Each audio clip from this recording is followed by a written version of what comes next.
a fundamental difference between any integrative approach and Western medicine is that, I always look first at what I could take out that might be a barrier or impediment to healing. And in Western medicine, through medical school and residency, I was taught to put things in or do things.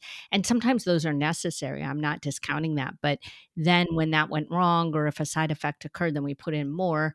And we never really thought about what we could take out. And so I think that it's just sort of a cultural norm in the West to say, "Oh, we're aging. What could we do to stop it?"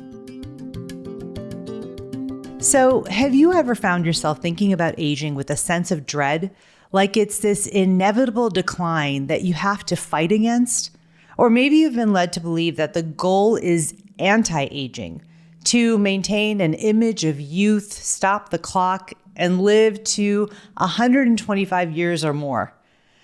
But what if the whole idea of anti-aging is actually missing the point? What if the real focus should be on living well, maximizing your vitality, your energy, and your joy in every stage of life, instead of just counting the years?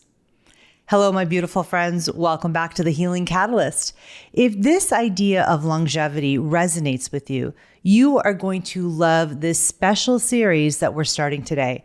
It's inspired by my new book, The Longevity Formula, where I explore how we can not only extend our lifespan, but more importantly, extend our health span, in which we live more years with greater health and vibrancy. The book is all about how we can use both ancient Ayurvedic wisdom and cutting-edge modern science and modern medicine to slow down the aging process and live better longer. If you want to learn more, make sure to pre-order your copy of The Longevity Formula, which will be published on December 17th by Sounds True Publishing. Now, when you pre-order, you'll receive an exclusive sneak peek of the first 2 chapters before the book is published. Plus, you'll be entered into giveaways of some of my favorite wellness products, private sessions with me, and invitations to attend my book launch party and virtual launch party, and lots of other events. But that's not all. You'll also get exclusive access to my 5-week Longevity Formula Instagram course that starts in January of 2025, where you'll be coached by me personally with daily videos and worksheets and weekly question and answer sessions where you get to ask me your questions on the 5 longevity switches that will increase your health span and your lifespan. Be sure to check the link in the show notes to pre-order and receive all of these amazing bonuses. Over the next few months, I'll be joined by Dr. Tanmeet Sethi, and together we'll take you through the 9 mechanisms of aging and explore how you can use simple, actionable steps to enhance your health and well-being as you age. In addition to being my mentor, a colleague, and one of my best friends, Dr. Tanmeet Sethi is also an incredible clinician with over 2 decades in clinical practice. Dr. Tanmeet is an integrative and psychedelic medicine physician, author, TEDx speaker, and activist. She has dedicated her career to caring for the most marginalized patients in Seattle's refugee, uninsured, and unhoused populations, as well as global communities that are traumatized by disasters. She's also senior faculty at the Center for Mind-Body Medicine and recently published her first book, Joy is My Justice, Reclaim Yours Now. Dr. Sethi is also a clinical associate professor and primary clinical investigator on psilocybin at the University of Washington. In her clinical practice, she weaves modern and ancient medicine to catalyze profound healing in her patients. Today, in part 1 of this series, we start with the first 3 mechanisms of aging: DNA damage, telomere shortening, and epigenetic changes. In our conversation, we explore how DNA damage accumulates over time, how the shortening of telomeres impacts the aging process, and how epigenetic changes can either accelerate or slow aging based on your lifestyle, diet, and stress. We also discuss how Ayurveda and integrative medicine provide practical steps to protect and repair your cells, improve your health, and enhance your overall well-being. This conversation between me and Dr. Tanmeet might just change the way you think about growing older. I'm so excited to share this conversation, the first in a 3-part series where we talk about the mechanisms of aging and what we can do to increase our longevity. I'm Dr. Avanti, and this is The Healing Catalyst. Hi, I'm Dr. Avanti Kumar Singh. In over 20 years of practicing both Western medicine and Eastern healing traditions, the most important thing that I've learned is that healing is a journey we take together. So on this podcast, I'll be demystifying Ayurveda and other integrated medicine, showing how these simple, ancient practices are the keys to unlocking a healthy modern life. We are all healing catalysts because healing starts within. It starts with you, and it starts right now. This is a Soulfire production. Hi, Tanmeet. Hi, Avanti. How are you? I'm good. Okay, good.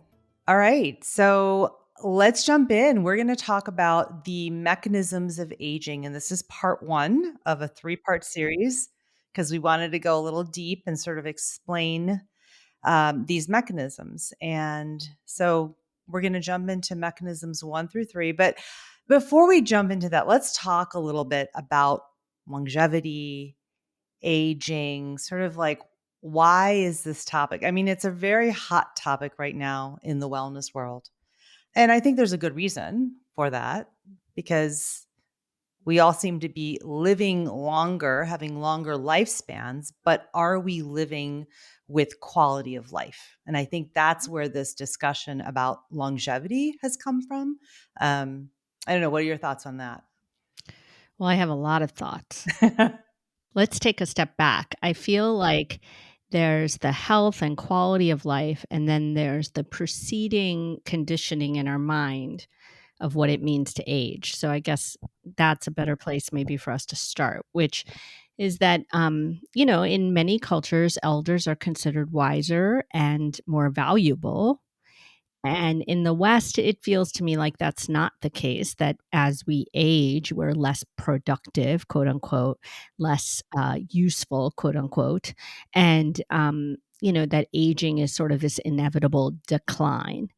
Um, and I find it always interesting that when we talk to children, we always say, wow, you're growing.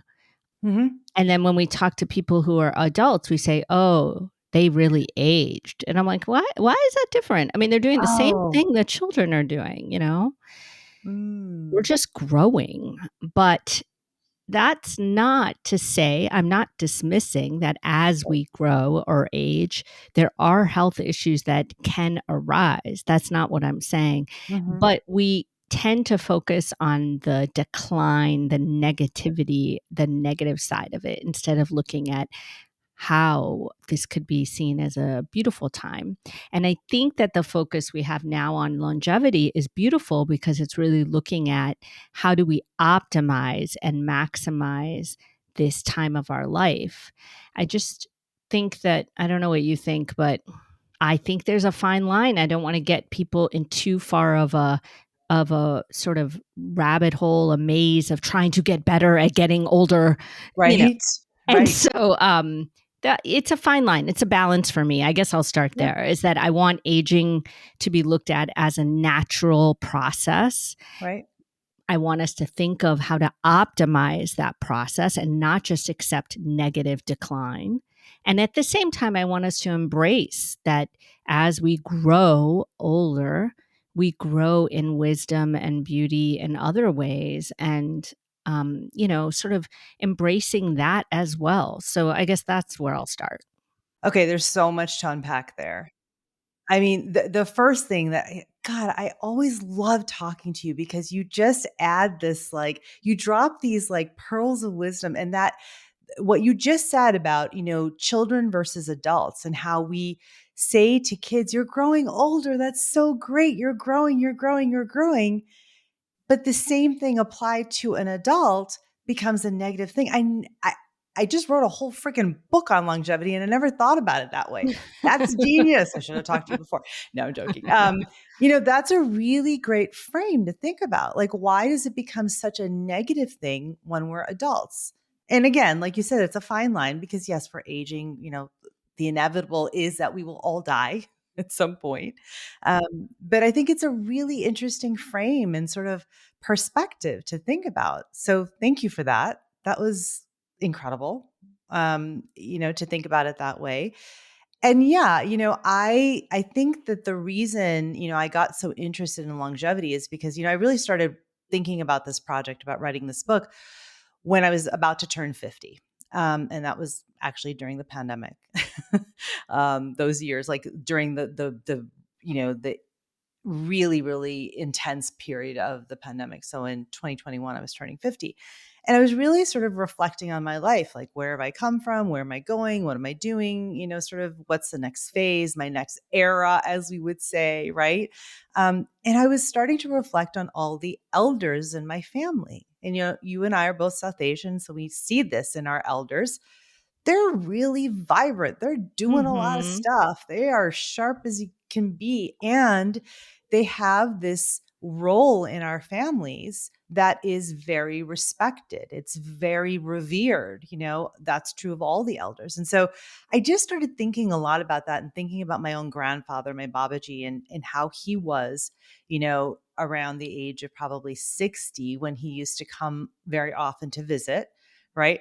Only 10 years younger I than I was at know. the time, you know, and how robust he was and how healthy he was. And it just was like, I always thought it was so strange to see what I was seeing in Western culture in the ads on TV and in magazines of, orthopedic shoes and, coloring your hair and dentures and all these, devices for walking or, walking sticks or crutch, whatever it was. And it just didn't square for me with what I was seeing at home with people aging. So I think that was an image that always stayed with me. And so I think it's, sort of what you're talking about. It's like what we're surrounded by in Western culture is this idea that aging is going to be this horrible decline and that you are going to have all these things that you're going to need to fix and do because you're just getting older and older and older and you're, just waiting to die sort of Right. thing. Right? Which is very sad. And so like, and then, the flip side is that anti-aging sort of stuff. We see that in skincare a lot, or hair care or even supplements in some ways, right? Mhm. I really don't like this term anti-aging. I find it very first of all, there's no way you can do that. That's the first thing. It's like a false hope to give to people. So, like, why do we even say that word? It's like so wrong from my perspective. Um, but it also, again, is like we have to fight against aging. It's like anti something. It's more of a struggle, right? And more of a race and less of a embracing and how do you find ease and how do you look for the beauty or the way in which you can support this process, right? It's very different to say anti-aging. Yes, yeah, and so longevity feels like, the better word, and then I think we should also kinda clarify, like, what does actually longevity mean? And I think what we're saying here is we're talking about health span. There's 2 different things. There's lifespan, which is our chronological age, which no matter how hard we try, we cannot stop. We are going to get older every year. Back to your comment of children when they're growing older, we're like, "You're getting older. It's your next birthday." Adults were sort of like, "Yeah, it's your next birthday. You're Mhm. declining." Um, and, so the lifespan, I feel like Western medicine, where, what we both were trained in, is very good at extending lifespan for many years. Yes. We can keep people alive for a long, long, long, long, long time. Mhm. But is their health span equal to their lifespan? And health span is the quality of their life as they get older. And I think the conversation about longevity is really about can we start to get our health span to equal our lifespan Mhm. so that we're living more years with quality of life? That's Yeah, really what it comes down to, right? I agree. I mean, you wrote the book on it. I Yeah. agree. And that's but that's also what we saw in our elders, and I think that's again back to, why I started this project is because I was thinking about the fact that the people that I have grown up with, my elders, my parents, my grandparents, my aunts and uncles, their health span pretty much correlates with their lifespan. They're pretty healthy until the end. I don't know what you've seen in your family in It general. varies. It Mhm. varies. Not so Mhm. consistent as what you're saying, but yeah, for some of them. Mhm. Yeah.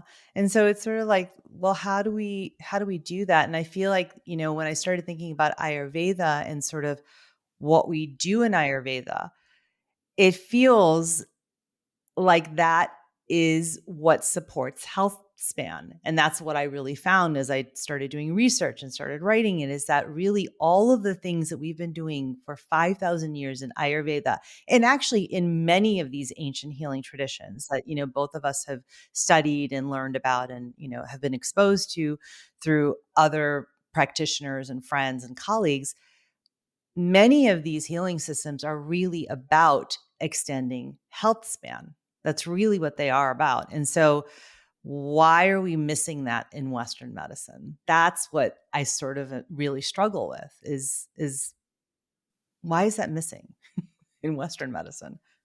I mean, I think part of the reason it's missing is because, Western medicine is more about, abortive kind of care or stopping something, Mhm. less about supporting the fundamental root causes of anything. So, um, a fundamental difference between any integrative approach in Western medicine is that, I always look first at what I could take out that might be a barrier or impediment to healing. And in Western medicine, through medical school and residency, I was taught to put things in or do things. And sometimes those are necessary. I'm not discounting that. But then when that went wrong or if a side effect occurred, then we put in more. And we never really thought about what we could take out. And so I think that it's just sort of a cultural norm in the West to say, "Oh, we're aging. What could we do to stop it?" Instead of how can we support the body through it. Exactly. And I like that. I think that's the difference. It's the stop versus support, Hmm. right? That's really kind of, I mean, in a nutshell, that's the difference is Yeah. we're very much taught in Western medicine, let's stop it, let's stop it, let's stop it, whether it's a symptom like a headache or it's a process like aging or any of Right. the chronic illnesses that come with aging. It's like, stop it, stop it, stop it, rather than how do we support the healing of this or support the process that is a natural process? So I think that's really what you're kind of saying. Okay, so let's talk about the first mechanism. So, just to give some context to all of the listeners, there are at this time, there are nine sort of mutually agreed upon or generally agreed upon mechanisms of aging that we talk about in Western medicine. And sort of we've really studied these mechanisms and sort of they're looked at as the main reasons that we age. And so these are the nine mechanisms that we are going to talk about over the course of, three episodes. We're going to break it up into we're going to talk about three at a time. So we're going to talk about mechanisms 1, 2, and 3 today and sort of dive into the science of them because I do think, this is sort of what I always talk about on this podcast is that when you understand the why, it really helps you then really internalize it. And then you're more committed to the what of Hmm. how to deal with that. Um, that's how I've always felt. And I always feel that with my students. I don't know what you've seen with your students. And, Yeah. it helps to know It why, helps tremendously. Yeah. I mean, right? it's just empowering you. Right. Yeah, exactly. So it puts it into context of like why it matters that you have a routine, a morning routine, or you get sunlight in the morning. All these things that we'll talk about, right? So, okay, so let's jump into mechanism 1, which is the first mechanism of aging is that our DNA gets damaged, or the genes that we have, they get damaged. And sort of an overview of this is that, DNA is the blueprint of us. It's what makes us us. And over time, though, as we quote, age chronologically in years, there is damage that will accumulate within the DNA, right? Both internal and external. So it can be internal causes like, mismatched uh, replication, or there can be SNPs in the DNA. There's all kinds of different things that can happen. And that can happen from free radicals. It can happen from just things that go wrong in the cellular process, right? Mhm. There's all different reasons that we can have that. There's external sources of DNA damage, whether it's pollution, UV exposure, radiation, any of those things can also damage the DNA. And again, this damage leads to mutations, disruptions in cellular function, which then contributes to physiological aging. So that's sort of the big picture of what DNA damage is and how it relates to aging. And free radicals are a big thing that we talk about, right? And so they're unstable molecules that actually damage the DNA. And so again, if you have mutations in DNA, they can't replicate properly. There's gene sequences that get read wrong, all those kinds of things. And so you have problems. The switch, sort of the longevity switch here, one of the big ones. And so, in the book, I talk about 5 main longevity switches, or sort of areas that we can think about when we're thinking about how to increase our longevity. And the first one is to remove toxins. And I feel like that is a really big one for this specific mechanism, is how can we remove toxins that are damaging the DNA? Yeah. So, this is a huge one because when I think of toxins, I think of toxins in our mind. I think of toxins in our food, toxins in the air, toxins in the sand we play in, toxins in medications and supplements. Um, all of them. And so it's a really big category, and it's individually different for everyone in terms of what toxins are most at play for them. And it can be very overwhelming for people because they're like, oh my God, I am surrounded by toxins everywhere I go. What do I do? I mean, I have tons of people who will come to me and they're like, I don't know what I'm supposed to do with this. Like, where do I start? And I think that that's a big question. Where Yeah. do people start? What do you suggest to patients usually? Yeah, I mean, I usually try to start where there's the least resistance of and Mhm. easiest flow. So, what sounds not necessarily easy, but what sounds most doable first, So, for some people, changing food, it just seems too overwhelming right away. And maybe they can start with not using as many plastics in their life. Or for some people, that's very overwhelming. And it might be, talking about stress, or maybe there's some real clear toxic relationships in people's lives, so I don't think there's a right answer for that to me. I think that, people need to start where it feels like they have the easiest flow, because once we change one thing and we feel the effect, it's easier to change other things. Yeah. So, how do you go about it? That's Yeah, I usually what mean, I do. that would be the same approach I take, is really what's the path of least resistance, or what I like to say, where can you get a quick win? Because that will really help you keep going, right? And so that, I think, is really important, because I think also in Western culture, we've also been programmed to think that we have to make big, huge changes. We have to overhaul our entire life for it to matter. And that is, again, a bunch of BS that we've been sold, which keeps so many people sick and stressed and scared and full of anxiety of like, I don't know how I can really take back my health into my own hands. And that's really, so much of the work that we both do is like helping empower people to see that they can actually have a real impact on their own health and well-being by doing these small things every day. So I would say go for a quick win, just like you were saying. What's something that would be easy to do that would help you to remove toxins, right? And so we can give you some ideas, right? So again, food. Can you increase the amount of antioxidant rich foods in your diet to help, neutralize those free radicals that are damaging the DNA? That's one way you could think of it. You could also think of it as taking out some of the toxic chemicals or substances that are in foods. How could you reduce those from your diet? Yeah, no, and just on the lines of food, maybe people are drinking too much alcohol or drinking too much, too many soft drinks, or, so really looking at people's days in a more granular way, and, really just trying to make those micro changes, like you were saying. Like if you're drinking a Coke every day, then how about trying to drink one every other day first?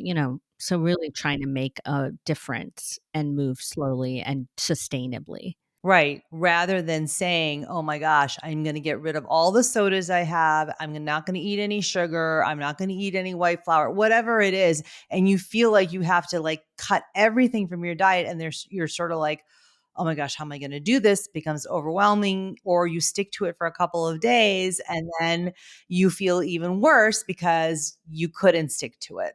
And so I think that, again, small changes that you're talking about, and we have a whole episode on habits. We'll That's link that true. that we'll link Yeah. in the show notes, where we talked a lot about some of these ideas, these strategies for improving or changing habits or adding habits that you really want to add to support your health. So we'll link that in the show notes. But yeah, so removing toxins can be as easy as doing it in your food. It could be, another one is thinking about the skincare products that you're using, anything that you're using on your face, on your body, whether it's the soap you're using to shower, or the skincare cleanser you're using, or the detergent you're using.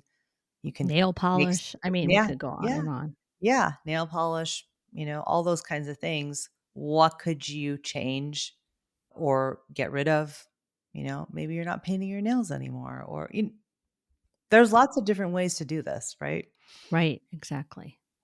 But I do think that what's really important is that if you are confused about where to start with this whole toxin removal thing, get somebody to guide you. There are Yeah. so many practitioners out there, integrative medicine docs that can really help you, Ayurvedic practitioners that can really help you sort of figure out where to start, where sort of your toxic load is really coming from, and what would be a quick win for you. And that might include like running some tests. What are some of the things that you've done with some of your integrative patients who have come in where you've really thought, okay, there's a toxic load issue going on here? Yeah, well, they're not the testing is not that, perfect when it comes to this, but there are,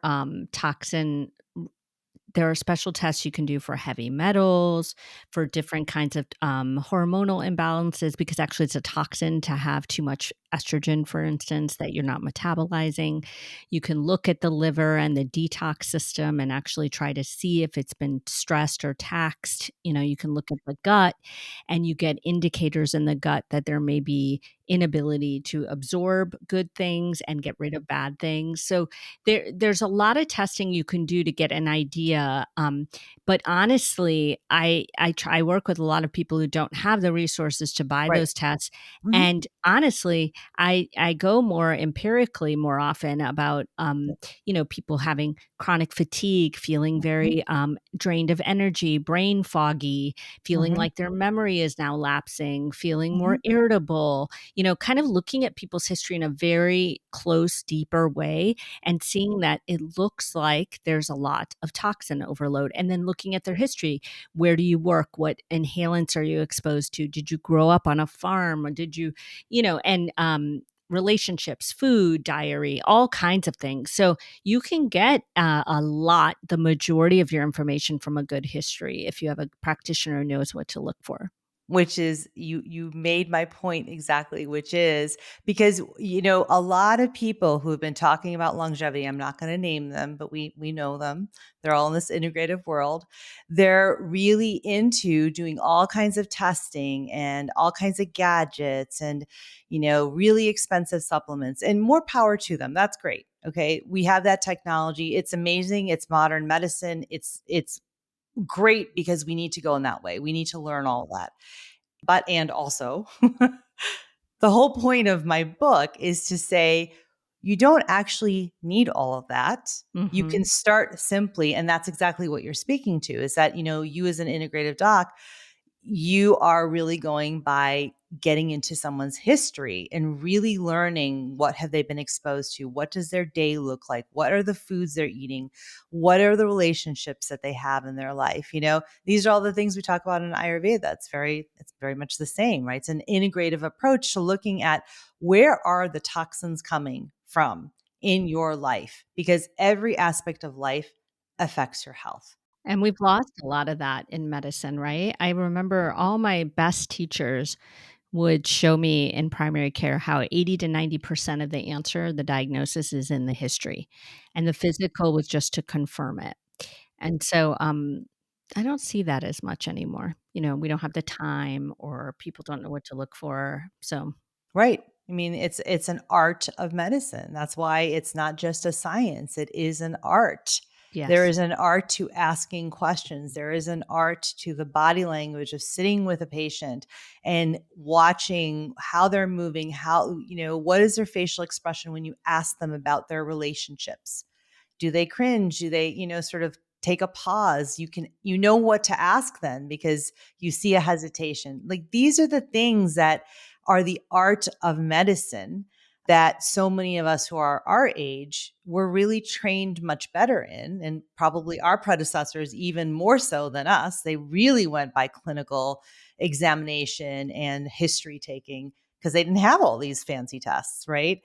So it really kind of comes back to that same issue we were talking about at the beginning of, this whole physiological aging process versus chronological aging, but then the idea of lifespan versus health span, right? Medical technology has allowed us to increase lifespan, increase it, increase it. But are we increasing health span? And so it's like this, like you said, there's a fine line, because this technology can help us in so many ways, right? Doing the tests can help a lot of people. And Right, it also doesn't help everybody. And you can get a lot just by talking to somebody. right. Yeah, I think that that's a really important thing for everyone to hear, because again, I have, again, the journey I've been on, and, taking a year break from writing my book, a lot of other books came out about longevity, and I was reading them and looking at them. And again, amazing books, amazing doctors and practitioners who've written these books.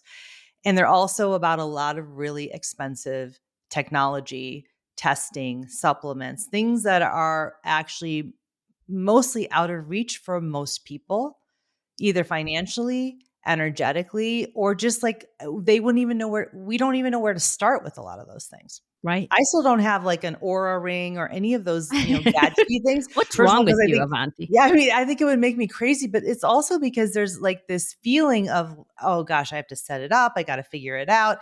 And then I have to understand how to, interpret it. There's a lot of barriers, even for someone like me who's in this field and Mhm. is decently tech savvy, but Yeah, I love not- my Aura ring, I must confess. But, but I love getting that biofeedback, but it Mhm. depends how you use it.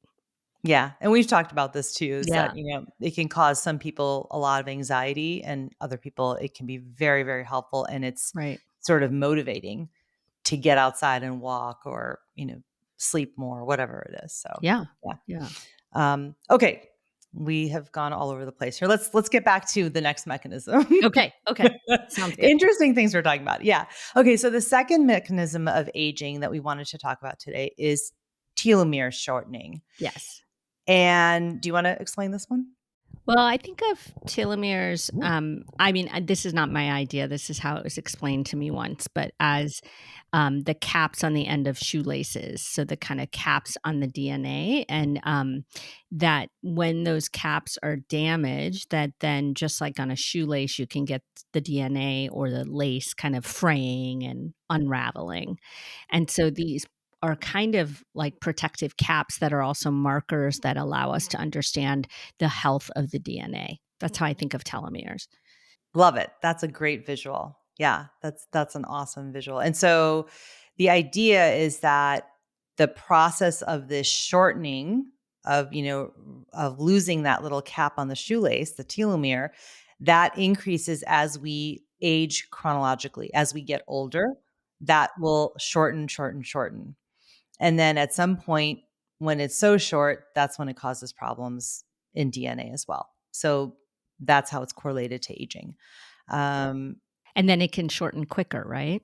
right, exactly. And the things that shorten it quicker are things like chronic stress, more toxins, a toxic diet, poor lifestyle choices. These are all things that will actually accelerate the Yeah. shortening of the telomeres, which means that you are then increasing the rate of aging. Yes. And there are studies that actually have shown that people who have shorter telomeres actually have higher mortality rates, which is kind of how they discovered that there was this correlation between telomere length and aging or mortality and morbidity. And so that's super important to think about too. Yeah, I remember a study, on mothers who are this is, pertinent to me because this is me, basically. Um, a study on mothers who are caregivers to chronically ill children and, showed that their telomeres were shortened so much that they lived 10 years less than their, peers. Wow. Yeah, that made me stop and think. Wow. So, it's pretty, daunting, and that's from stress, right? So Right. Right. caregiver stress. So, yeah, this is real. Yeah, that's real. And that's the stress piece. And so again, just to show people, this is really we're thinking about this holistically because it's not like we're saying that, you're eating something that's causing telomere shortening. It's the stress from caregiving, which many people wouldn't even think about, as a problem or an issue that is contributing to aging for them. Yeah. So, what's your longevity switch for that? Give it to me. Yeah, the longevity switch is to add prana. So Mhm. prana is life force energy, and the main sources of prana are the sun, the air, and the water. And so how can we add those in? That's one of the main ones that we can do to really help sort of stop this telomere shortening or, just so slow it down, not stop it, but slow it down so that it's not happening so quickly. And there's a lot of ways to add prana into the system, the life force energy, right? Adding the sun, something as simple as getting outside and getting that daily sunlight in the morning to reset your circadian rhythm, right? Or thinking about, what is your food source? Mhm. Because you're getting sun prana through food that you're eating, actually. Yeah. So, what kind of food are you eating? Where is it coming from? Where is it being grown? Are there pesticides? Is that decreasing the amount of prana that's in there? Yeah, that so correlates too with Western medicine, the little that they've done on this, in terms of how to, there's a lot of studies on telomeres and stress, but then what do you do about it, right? But it actually does correlate because I remember, I don't know where it was, I can't quote it, but there was a study I read about caregivers and stress. It wasn't about telomeres, but it was about stress and well being. And showed that caregivers did so much better with just a minimum of 10 minutes of breath work a day. And so that's another way to add prana, right? And so I find that really interesting, just that the wisdom of Ayurveda parallels the modern science, right? Right. And really looking at the way I think about it in terms of breath and caregivers is that it feels like there's no time to take care of yourself. And yet, there's time in the caring where you can bring breath in and do some deep breathing and make space, literally and figuratively, for some ease. And so I think that's just really cool how it correlates. Yeah. No, I love that. And I love this idea of, not feeling like you have to stop and sit Mhm. down and do a 10-minute breath practice, but Yeah. you can incorporate it into your caregiving, your workday, your walk, whatever it is, you can incorporate. You can find really, really innovative and sort of interesting ways to add it to your life, so that it doesn't become just another thing on your list of things to do, right? I feel like that's a big issue too for a lot of people when we start to talk about these practices, is that I have so many people who will say to me, okay, that just feels like so many more things I have to do. How am I going to do this? Right. That's part of the challenge here, is how do you add it to your life so it feels like it's part of your life rather than another thing on the to-do list?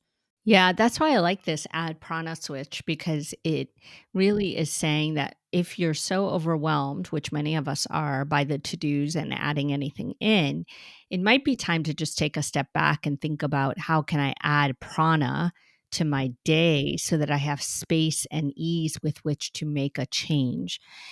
Kind of how can prana support me? And really, then what you're doing is, I mean, I know I'm getting a little out there for somebody maybe, but really what I think you're doing is asking of the world how it can support you, how the universe can support you back. And so I love this idea of, just thinking of it as adding prana in a general sense, whatever way that is for you.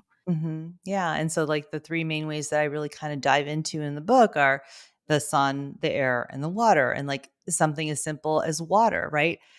Most of us are walking around dehydrated and Yeah. we are, 90 something percent water. That's what we're made of.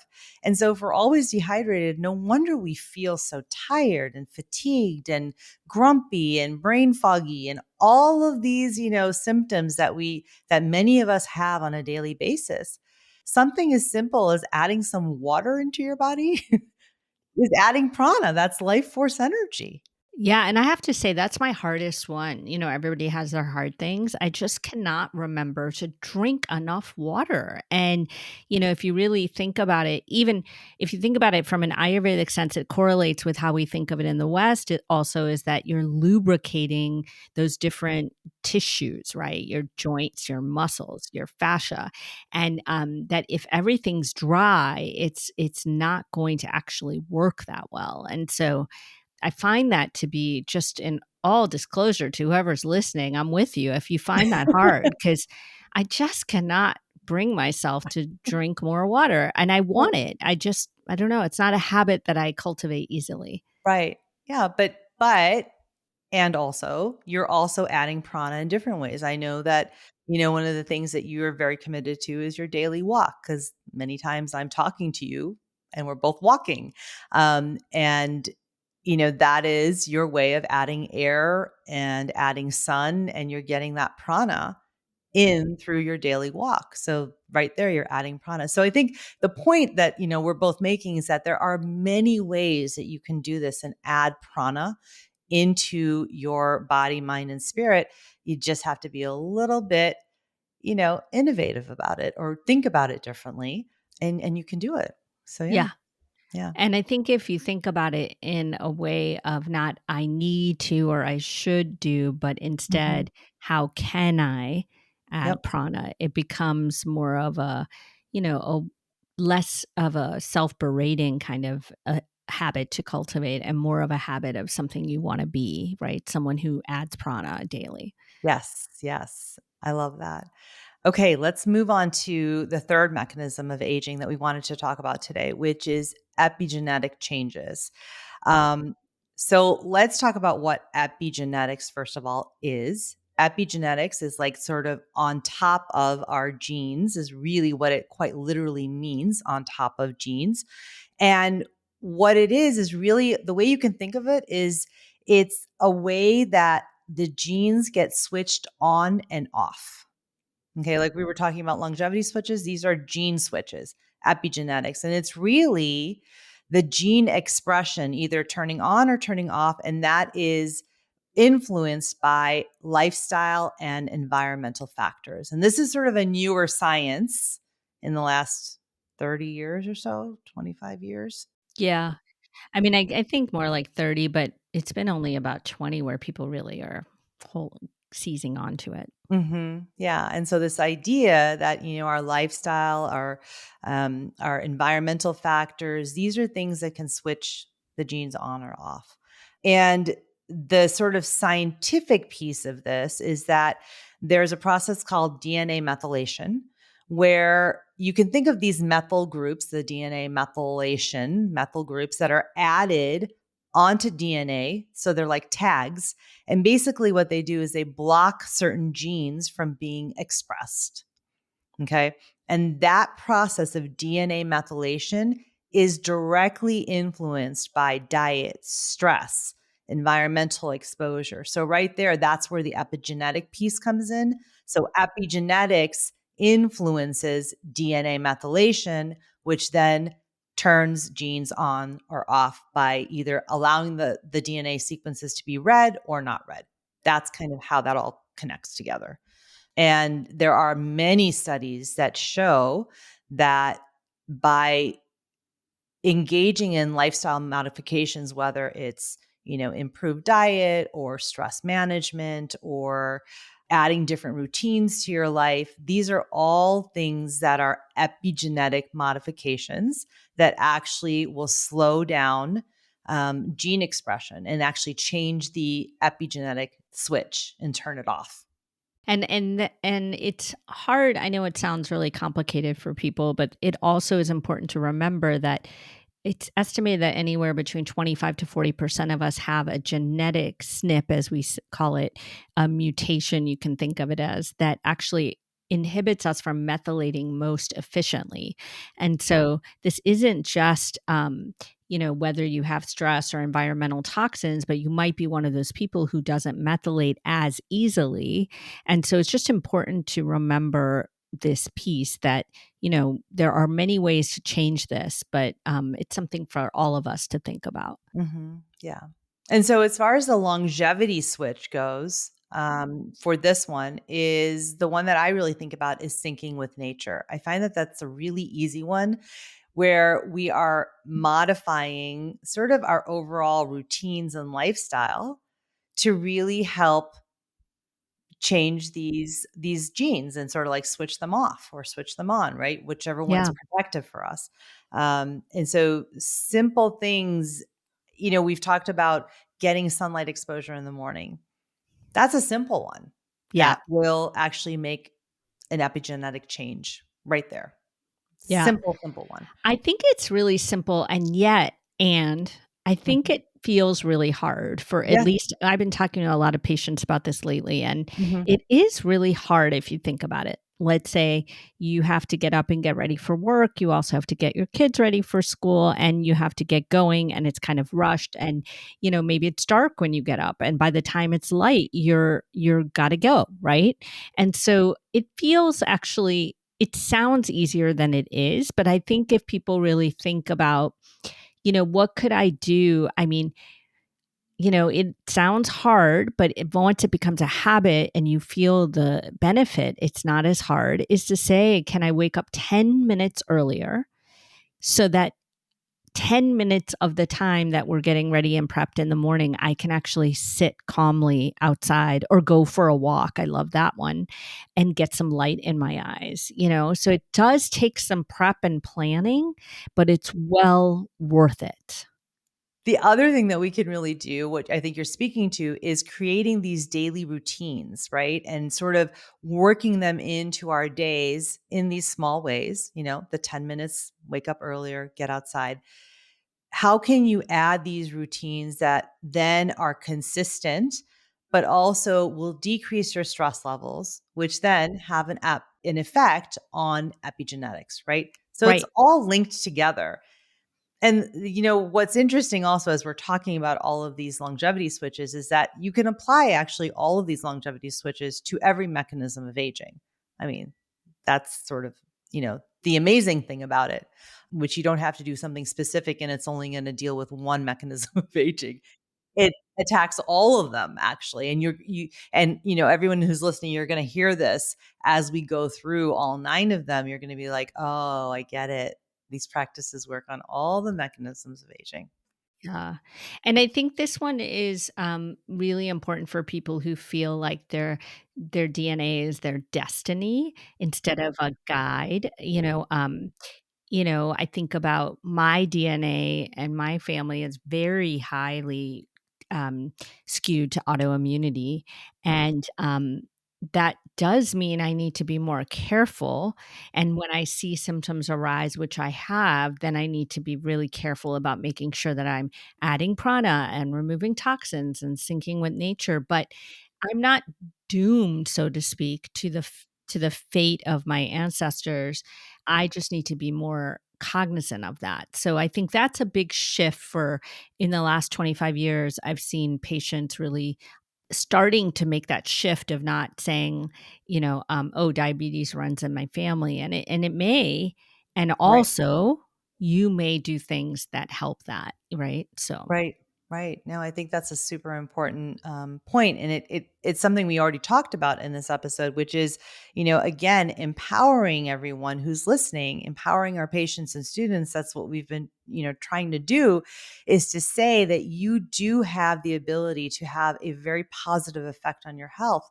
You don't have to look outside of yourself. Yes, there's so many people who can guide you, me and you included, right? And this podcast is hopefully one of the things that guides you and helps you along the way. And also you have the ability to do it yourself. And you can do it in these very simple ways. You don't need expensive tests and expensive supplements and, all this fancy equipment or any of that stuff. It can just be by simple things that you are going to commit to doing every day. And that will make a huge difference. And it's very empowering, I think. So, yeah, and I like the syncing with nature one because you're really adding prana while you're doing it, right? exactly. Many of them work together, and you're actually Mhm. also removing toxins Yeah, because you're you're walking. moving that. Yeah, you're walking and getting rid of what you don't need. So it kind Yeah. of all works together. Um, okay, so we have talked about 3 different mechanisms. The first 3, which is DNA damage, telomere shortening, and epigenetic Yep. changes. And hopefully everyone who's listening, you sort of understand a little more about how these mechanisms of aging work and why they cause physiological aging. And hopefully you're getting some ideas of how you can actually change that and increase your longevity. That's the whole point of this. And so the next time we talk, which will be in a couple weeks, the second episode in this series will come out. We will be talking about the next 3 mechanisms of aging, which are protein damage, nutrient sensing, and mitochondrial dysfunction. And I know everyone is going to want to know this one because the nutrient sensing pathways are the big, big longevity switches that everyone's hearing about. So you want to make sure that you tune in for that one because I think a lot of people get confused by those mechanisms because there's 4 main mechanisms within nutrient sensing, and there's been a lot of study on those pathways in recent years because they're really sort of have been coined longevity switches quite Mhm. literally from Mhm. Western medicine's point of view. So make sure you join us for that episode. Yeah, and maybe we should ask people to, if they use a longevity switch between now and the next episode. I Yeah. really wanna see it. Like, they should tag us and Yes. or or send us a message or whatever. Yeah. Yes, please. I would love that. Let's do that. Okay. So, everyone who's listening, if you try one of these longevity switches, just tag us, send us a little message on Instagram, DM. You can, also email us through my website. There's also SpeakPipe, which is where you can leave us messages. We love getting messages. And so, me and Dr. Tanmeet will both hear it. And maybe we'll give you a shout out the next time on the episode. Yeah, and if there's anything we need to address, we can add it to one of the next episodes. All right, my dear. Thank you. Thank you. We'll do this again soon. Thanks again for listening to The Healing Catalyst. If you love what you heard, please hit follow and pass it along to a friend. And if you're feeling really inspired, please rate and review so that others can find this podcast more easily. To learn more, head to avantikumarsingh.com. And to connect with me directly, find me on Instagram at avantikumarsingh. I'll be back next week and hope that you will be too. Until then, remember, with the right catalyst, you have the power to activate your own healing, because healing starts within.